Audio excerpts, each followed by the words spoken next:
हो, हे औषध आपल्याकडे अवेलेबल नाहीये. तुम्ही संध्याकाळी येता का? संध्याकाळी मागून घेऊ. अरे बापा, पत्ता विचारायला आलो होतो, तुले पत्ता लिहिलंय रिचार्ज. जाऊ दे, औषधावरनं लक्षात आलं माया. या गोळ्या आहे का तुझ्याकडे? हो, भेटेल ना. ठीक आहे, द्या.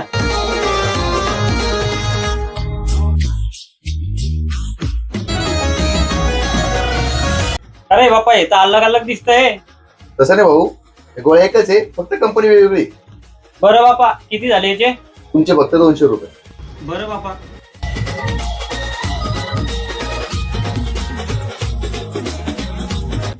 हो दादा, इथं नकली नोट आहे. नोट तेच आहे, फक्त कंपनी अलग आहे. हे असं नसतं. गोळ्या इकडं आणि जाय बाई तू. हे प्रभु हे जगन्नाथ